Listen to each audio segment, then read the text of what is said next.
الطاهرين المعصومين ولعنة الله على أعدائهم أجمعين من الآن إلى قيام يوم الدين. أما بعد فقد قال الله سبحانه تبارك وتعالى في كتابه المجيد والفرقان الحميد.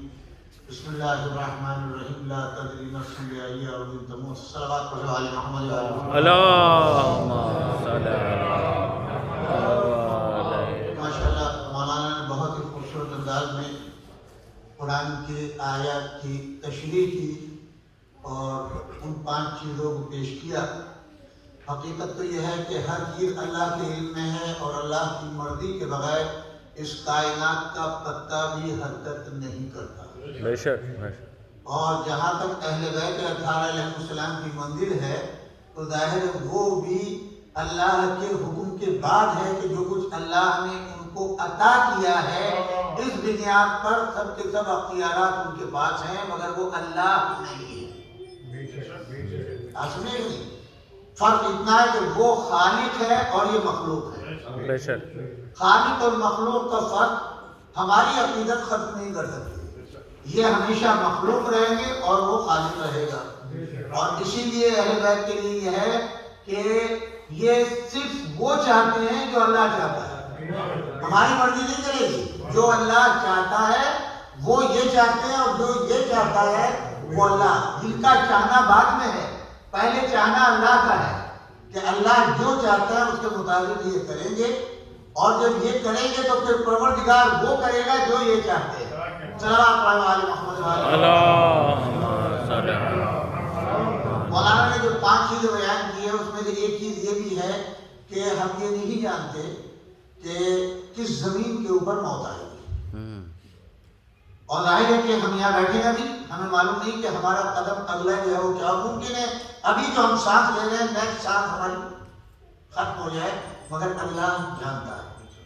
اسی لیے ہمارے لیے قرآن میں اور احادیث میں وہ چیزیں بیان کی گئی ہیں کہ تم اپنے کو آمادہ رکھو بارگاہ الہی میں جانے کے لیے. اس لیے کہ تم وہاں سے آئے ہو اور واپس وہیں جاؤ گے. انا للہ و انا الیہ راجعون. اور مقرر جیسے بھی ہو یہ آپ کا نہ آنا اختیار میں تھا نہ جانا اختیار میں. اس نے بھیجا ہے تو آئیں گے، جب بلائے گا تو جائیں گے. یہ ہمارے تباہ نے اسی لیے کہا اپنے کو تیار رکھو آمادہ رکھو. امام علی علیہ السلام نے فرمایا یہ ایک سرائے ہے جہاں کچھ دیر انسان جس طریقے سے آپ ٹریول کر رہے ہیں گاڑی میں ہر چیز کھانے پینے سب کچھ موجود ہے. ریسٹ کے لیے آتا ہے، چند گھنٹے اپنی نیند پوری کرتے ہیں، گیس لیتے ہیں، کھانے پینے کا سامان لیتے ہیں، واش روم جاتے ہیں اور نیند آپ کی جو ہے وہ چلی گئی. اب آپ نے پھر سفر شروع کر دیا. یہی زندگی کا سفر ہے. آخری منزل جو ہے مرنے کے بعد ہے. ہم چونکہ ہم نے اسی دنیا کو سب کچھ سمجھ لیا ہے اس لیے ہم جینے کی تمنا کرتے ہیں. آخرت کے بارے میں ہمیں معلوم نہیں، اس زندگی کے بارے میں معلوم جبکہ اصل زندگی وہ ہے. اصل زندگی اب یہاں کی سب سے بڑی چیز یہ ہے ہمارے یہاں تو جو چیزیں وہ زیادہ تر رسومات پر منحصر ہے. حقائق سے ہم نے چشم پوشی کر رکھی ہے. ہماری جو امام بارگاہوں کا یا مساجد کا یا کمیونٹی کا ماحول ہے کوئی بھی آدمی جو ہے وہ اچھا نہیں. آپ نے دیکھا ہوگا کبھی ان کو دیکھیں وہ لوگ جو قسمت کے ستارے دیکھ کے بتاتے ہیں اس کی نظر ہے بتانے والے کی آپ کی جیب کے اوپر. آج سنیے کہ نہیں اسے یہ اندازہ ہے کہ انسان کے نفسیات ہے کہ وہ اچھی بات سننا پسند کرتا ہے بری بات سننا پسند نہیں کرتا. لہذا وہ آپ کی بری بات کو آپ کی قسمت کو اگر جانتا ہے تو وہ چھپا لے گا اور آپ کو اچھی اچھی باتیں بتائے گا. لہذا کہ آپ خوش ہو کر کے اگر 10 روپے دینے تھے $10 دینے تھے تو آپ $100 کا نوٹ دیں گے چلے جائیں گے. لیکن یہ نہیں پتا کہ اس نے آپ کی زندگی میں کیا کیا نشیب و فراز آنا ہے. ہمارے نبی اکرم صلی اللہ علیہ وآلہ وسلم نے ہمارے آئمہ علیہ السلام نے سب کچھ بتا دیا ہے. اگر تاریخ کسی کا نام ہے کہ تاریخ سے انسان سبق جو ہے ہوتا ہے. امام علی ابن ابی طالب علیہ السلام اب جنگ صفین کے بعد سفر سے واپس آ رہے ہیں، راستے سے گزر رہے ہیں، قبرستان پڑ گیا. اس قبرستان سے جب گزرنے لگے تو بیٹھ گئے. ظاہر سفر کی تھکاوٹ ہوتی ہے، بیٹھ گئے. اور اب آپ نے جو ہے ہم کلام ہوئے اصحاب دیکھ رہے ہیں وہاں کوئی ایسا ہے نہیں جس سے اپنی بات کریں. تو پوچھا مولا کس سے کلام کر رہے ہیں؟ ہم صاحب قبر سے، جس قبر پہ کے بعد بیٹھا ہوں اس سے بات کر رہا ہوں. امام فرماتے ہیں ہاں بھائی میرا سلام ہو تمہارے اوپر، بتاؤ تمہارا کیا حال ہے. تمہارے جانے کے بعد کی خبریں میرے پاس ہیں. اس لیے کہ جب تمہاری موت ہو گئی اس کے بعد کی خبریں تمہیں نہیں معلوم ہے، تمہاری فیملی میں کیا ہوا، تمہارے گھر کا کیا ہوا، تمہارے بچوں کا کیا ہوا، یہ خبر علی کے پاس ہے۔ پہلے تم بتاؤ کہ جب قبر میں گئے تو تمہارے پاس خبر کیا ہے؟ ان کے پاس کوئی خبر ہوتی تو بتاتے بھی، وہ تو ظاہر یہی بتائیں گے کہ صاحب مصیبت میں مبتلا ہیں، عذاب میں مبتلا ہیں، جو دنیا میں کر کے آئے اس کی سزا پا رہے ہیں۔ مولا نے کہا اب تم مجھ سے سنو، جو بے عالی شان مکانات تم بنا کر کے گئے ہو دنیا سے، یہ سوچتے کہ ہمیشہ دنیا میں رہنا ہے، وہ غیروں کے استعمال میں آ گئے اور تم یہاں خرابے میں پڑے ہو۔ تم یہاں خرابے میں، جس بیوہ کو تم انتقال کی وجہ سے جو بیوہ ہو گئی تمہاری، اس کی عدت پوری ہوئی، اسلام نے اجازت دی، اس نے شرعی ریکوائرمنٹ پوری کی، اس کے بعد اس نے عقد کر لیا، وہ مزے کر رہی ہے، وہ تمہاری یاد کو بھلا چکی۔ 4 مہینے جو 10 دن جو تمہاری عدت تھی غم کی، وہ منا کے اس کی خوشیاں پلٹ کے آ گئی، دوسرا اس نے شوہر کر لیا، اور تم یہاں کے اوپر اپنے حساب و کتاب میں مبتلا ہو۔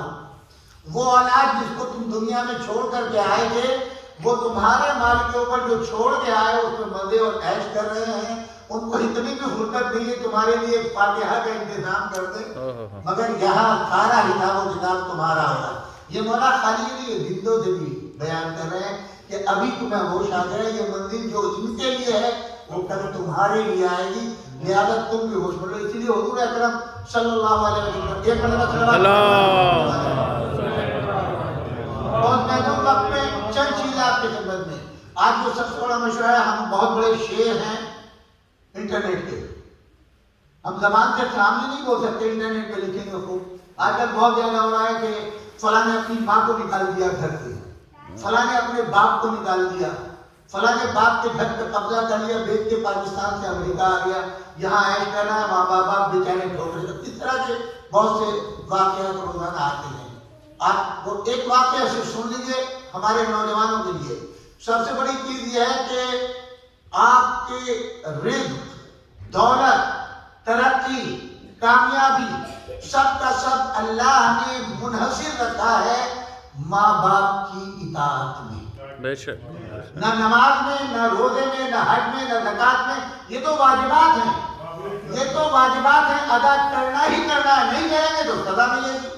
آپ نے کوئی احسان نہیں کیا نماز پڑھ کے، روزہ رکھ کے، حج کر کے، زکوٰۃ کر کے، آپ کے عیش و آرام کی زندگی جو ہے نماز میں نہیں ہے، یہ واجبات ہے نہ کرنا۔ عیش و آرام کی زندگی کیا ہے؟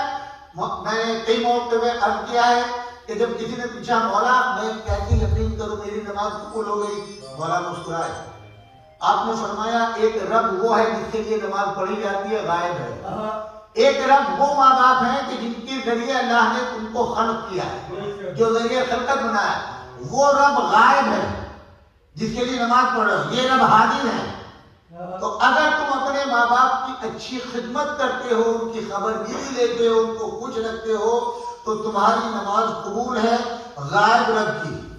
اور اگر تم اپنے حاضر ماں باپ کو خوش نہیں رکھتے ہو تو اس نماز میں دھوکہ ہے جو غائب رب کی، جو حاضر کے لیے خوشحالی کا انتظام نہ کرے وہ غائب رب کی نماز میں کیا خلوص پیدا کرے گا۔ صلوات پڑھنے والے محمد یا اللہ تعالیٰ روایات آپ کو ملیں گے، ہمارے پاس مولانا کے پاس یا کسی اور کے پاس کوئی بھی آئے گا کہ اللہ ڈبل جاب کر رہا ہوں، خیر و برکت ختم ہو گئی، اور کچھ بتائیے، کوئی دعا بتائیے، کوئی تعویذ نماز پنجانہ پڑھتا ہوں، تہجد کی نماز پڑھتا ہوں، خیر و برکت نہیں سب کچھ، تو ہم اور مزید کیا ہے؟ اگر ہمیں تھوڑا بہت لالچ ہوگا، کہیں گے فلاں دن آنا، اتنا ستارہ آنے والا ہے، 1000 ڈالر میں ایک تعویذ ہے میرے پاس آنا، لکھ کے دے دوں گا۔ تعویذ والوں کی دکانیں کھلی ہوئی ہیں، آپ سمجھیں گے یہ جمعرات کو آنا تو تمہارے لیے عمل کروں گا، اس لیے مجھے مال چاہیے، آپ سمجھیں گے، آپ بھی سمجھے اتنا وہ ہے۔ حضور کے پاس یا ہمارے عائشہ کے پاس آئے، نہ کوئی تعویذ، نہ کوئی گنڈا، نہ کوئی نماز، نہ کوئی دعا، کچھ نہیں۔ پہلا سوال تمہارے ماں باپ سے رشتہ کیسا ہے؟ مولا اس سے کیا تعلق ہے؟ تاکہ اللہ نے رزق کو ماں باپ کی رضا میں رکھا ہے، نہ نماز میں، نہ روزے میں، نہ عبادت میں، اللہ نے ماں باپ کی رضا میں تمہارا رزق رکھا ہے ہر اولاد کا۔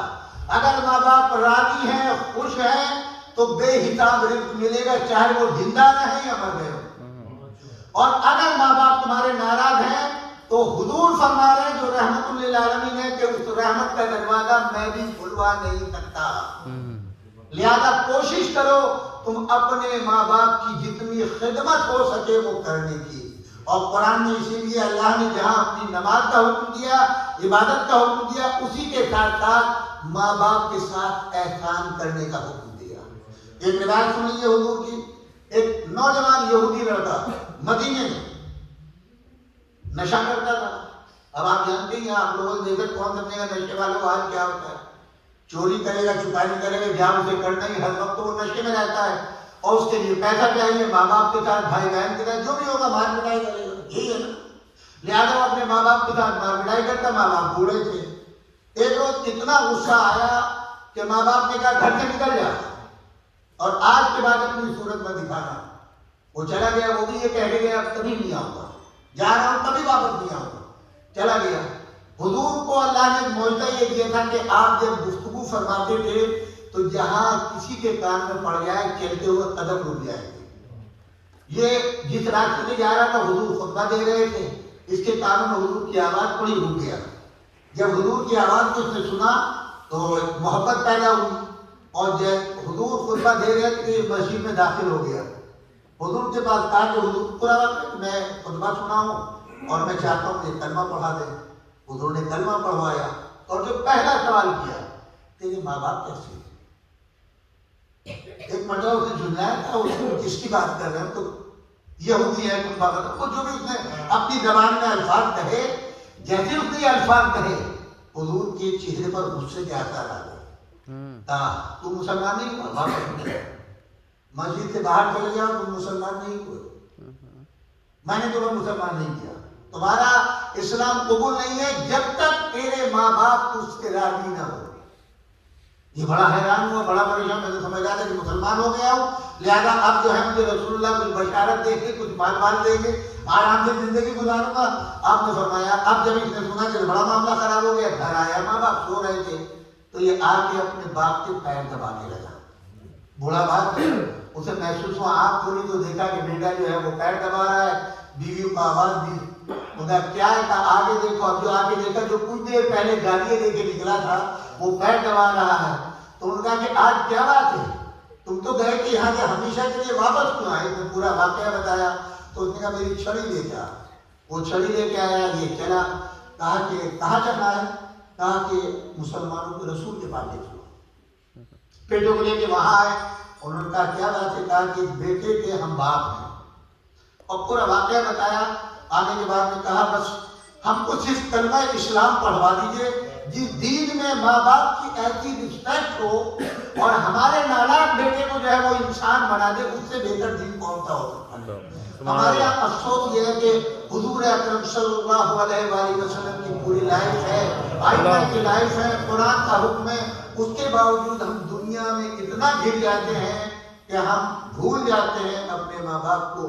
بس یہی ایک گزارش ہے کہ کبھی بھی ماں باپ کے مقابل کوئی نعمت دنیا کی نہیں ہے. یاد رکھیے گا دنیا میں اللہ نے سب سے بڑی نعمت ماں باپ کو رکھا ہے، چاہے وہ زندہ ہو یا مر جائے. یہ مرحوم نوجوان علی رضا بہت کم لوگ جانتے ہوں گے اس کو، مگر میں 32 سال سے جانتا ہوں. میرے تعلقات اس خانوادے سے 32 سال میں ہو گئے. اس کے بعد بیمار ہوئے مرحوم کے، ایک عرصے تک بیمار رہے، ان کی ٹانگ کٹ گئی. اور اب آپ سوچیں کہ اس عمر میں جب وہ بیمار ہوئے تو یہ 5ویں 6ویں کلاس میں تھا. اس وقت سے اس کے اوپر ذمہ داری آئی. 3 بہنیں، 1 بھائی اور ماں. اس کے کچھ عرصے بعد باپ کا انتقال ہو گیا. اس کے بعد سے اس نے ڈائیورس پہ کام کرنا شروع کیا. شادی بعد میں ہوئی، صفدر صاحب کی شادی ان کی بہن سے بعد میں ہوئی. اس نے کام کرنا دکان پہ شروع کر دیا اور اس وقت سے لے کر مرتے دم تک انہی کے ساتھ کام کرتا رہا. ماں کی ذمہ داری، بہنوں کی ذمہ داری. کوئی یہ نہیں کہہ سکتا کہ اس نے کبھی اپنی ماں کے سامنے غصے میں بات کی ہو یا ماں نے زندگی میں کبھی اس کو آنکھیں دکھائی ہو. آپ اس سے زیادہ اندازہ لگا سکتے ہیں کہ اس وقت اس کی 47 ایئر کی ایج تھی اور اس نے شادی نہیں کیا. اماں کریں گی تو شادی کروں گا، اماں کریں گی تو شادی کروں. بہنیں بھی کہتی نہیں، سب کہتے رہے مگر نہیں. یہ ایسا اطاعت گزار کہ اس نے اپنی ذمہ داری کو اس لحاظ سے کہ جو ہمارا وارث تھا باپ وہ دنیا سے چلا گیا، اب میری ذمہ داری بہنوں کی بھی ہے، ماں کی بھی ہے اور وہ اس نے کر کے دکھا. ممکن ہے نمازیں کم پڑھتا ہو, ممکن ہے روزے کم رکھتا ہو, ممکن ہے دوسرے کام کرتا ہو, مگر وہ چیز کہ جس میں ماں کی رضا ہے, جس کے قدموں میں جنت ہے, ایک لمحے کے لیے اس کی ناراضگی اس نے گوارا نہیں کی.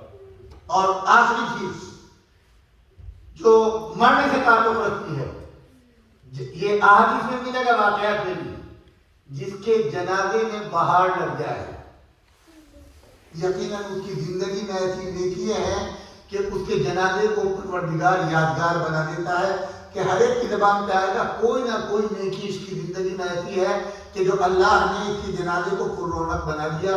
میں نے اپنی زندگی میں اتنا بڑا جنازہ نیو جرسی کے اندر نہیں دیکھا تھا. میری زندگی ہو سکتا ہے تو کوئی جنازہ ایسا مومن کا رہا ہو کہ جنازے کو یہاں خیر میں رکھا گیا ہو, مجمع اتنا آیا ہو, جمعے کی برکت کے لیے جو چاہے کہہ لیجیے, اس سے کوئی تعلق نہیں ہے. آپ ممکن تھا کہ جمعرات کو ہم دفن کر دیتے, سارے امکانات سے, مگر نہیں ہوا, شب جمعہ نہیں مل سکی.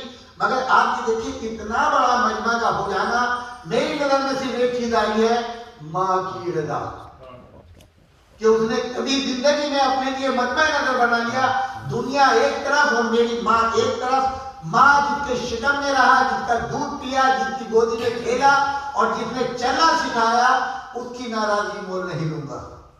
اللہ نے اس کا صلہ یہ دیا کہ اس ماں کے صبر کا انتظام یہ کیا کہ تیرا بیٹا دنیا سے ہم لے ضرور رہے ہیں, مگر تیرے صبر کے لیے اتنا کافی ہے کہ غسل بھی مسجد کے اندر, جنازہ بھی گیا امام بارگاہ کے اندر, مومنین کے درمیان میں جنازہ اٹھا, اور جنازہ جو ہے مومنین کے درمیان میں جا کے دفن ہوا.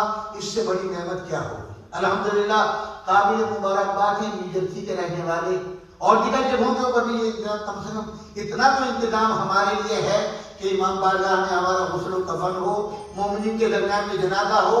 لاوارث جنازہ اب اٹھنے والا نہیں ہے. ماشاءاللہ مومنین کی تعداد اتنی ہو گئی ہے, تھوڑا سا اپنی زندگی میں تبدیلی لائیں اور ہم امام بارگاہ کے قریب آئیں, عالم کے قریب آئیں.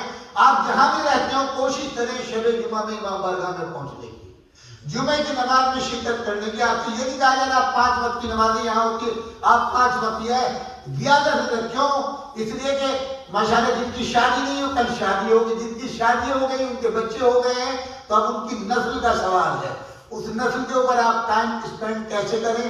جتنا آپ مسجد میں اپنے سینٹروں میں جائیں گے تو آپ کے بچوں کا فیوچر جو ہے وہ محفوظ ہوگا, انہیں دین ملے گا, ان کی آخرت بنے گی. بینک بیلنس جمع کر کے چھوڑ کے جانا جو ہے عقل مندی نہیں ہے. وہ چیز جو آخرت میں کام آئے, جو آپ کے لیے سوال اگر ہونے لگے کہ تم اولاد کے لیے کیا کر کے آؤ, تو کہو کہ ہم مسجد امام بارگاہ کے حوالے کر کے آئے ہیں, قرآن پڑھا کے آئے ہیں, دین دے کر کے آئے ہیں, اور ہم نے وہ جو محبت اہل بیت پر چلا دیا ہے, اب بھٹکنے والا وہ نہیں ہے.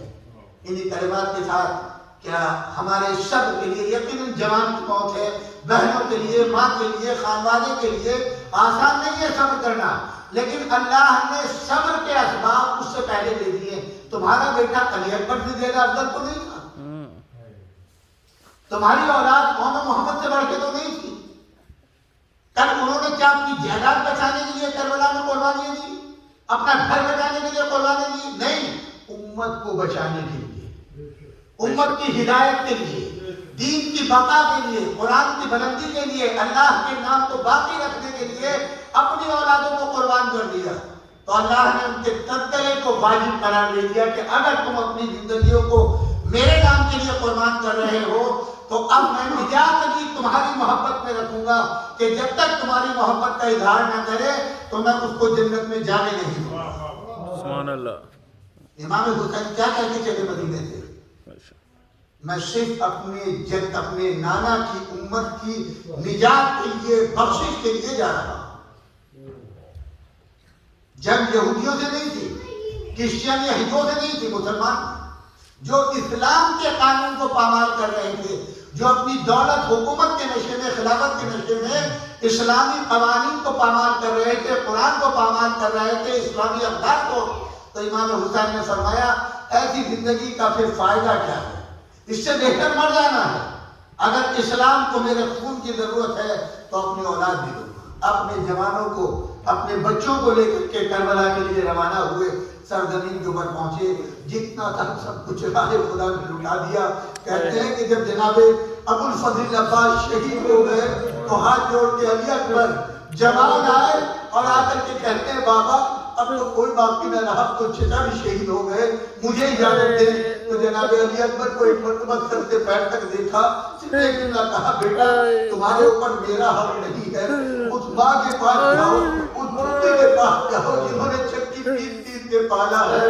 میں کہوں گا بیویوں تمہارا تو ایک بھائی گیا ہے، تمہارا ایک جوان بیٹا گیا ہے جناب کربلا کے میدان میں، جو ہم شکل پیغمبر ہے، شبیہ پیغمبر ہے، کڑیل جوان ہے، تو ہم پہنوں پہ لڑا جو فاطمہ زہرا کی گھر کا خلاف ہے، ان کو امام حسین دربار بیٹا میرا حق نہیں ہے کہ ایک مرتبہ جناب زینب کے پاس آئے اور کہا کہ اماں میرا بابا اکیلا رہ گیا ہے، مجھے اجازت دے۔ کہا بیٹا اپنی ماں سے اجازت لے لو، ماں سے اجازت لئی، پھوٹی نے اجازت لی۔ حبیب جو کربلا کی تاریخ لکھتا ہے وہ کہتا ہے کہ اب تک میں نے یہ منظر نہیں دیکھا تھا، میں نے دیکھا کہ ایک وقت کبھی کربلا خیمہ کا پردہ اٹھتا ہے، کبھی گرتا ہے، کبھی اٹھتا ہے، کبھی گرتا ہے۔ میں نے امام حسین سے پوچھا یہ کون ہے جو نکلنا چاہتا ہے اور پھر پردہ گر جاتا ہے؟ فرمایا میرا لاڈ علی اکبر ہے، جب جانا چاہتا ہے تو کبھی پھوپھی دامن پکڑ لیتی ہے، کبھی ماں پکڑ لیتی ہے، اور کبھی پہلے علی اکبر کو رخصت کیا۔ کہتے ہیں کہ ایک مرتبہ علی اکبر نے کسی چیز کو گرتے ہوئے دیکھا، جب مڑ کر کے دیکھا تو بابا زمین پر گر رہے ہیں، گھوڑے سے اتر گئے، قریب آئے بابا آپ نے تو اجازت نہیں دی تھی، کیا سبب ہے؟ فرمایا بیٹا علی اکبر کاش تم صاحب اولاد ہوتے تو تمہیں پتا ہوتا کہ اولاد کا کیا نام ہے۔ حضرت اللہ علی اکبر کربلا میں گئے، برچھی لگی، شہید ہو گئے، روح قبض ہو گئی۔ کہتے ہیں جب علی اکبر کا جنازہ لے کر کے پھرنے لگے، اب تک کسی جنازے کو اٹھانے میں حسین کے ہاتھوں میں لرزش نہیں آئی، مگر 18 برس تک کڑیل جوان جب علی اکبر کا لاشا اٹھایا، سینے سے لگایا تو زمین پر قدم خطے رہے تھے۔ ایک مرتبہ خیمے کی طرف آواز دی، اے بنی ہاشم کے بچوں آؤ گئی فاتوں کے کڑیل جوان کا لاشا نہیں اٹھا، آؤ غریب باپ کو مدد کرو۔ اِنَّا لِلَّهِ وَإِنَّا إِلَيْهِ رَاجِعُونَ بِذَنبِ قَضَائِهِ وَتَسْلِيمِهِ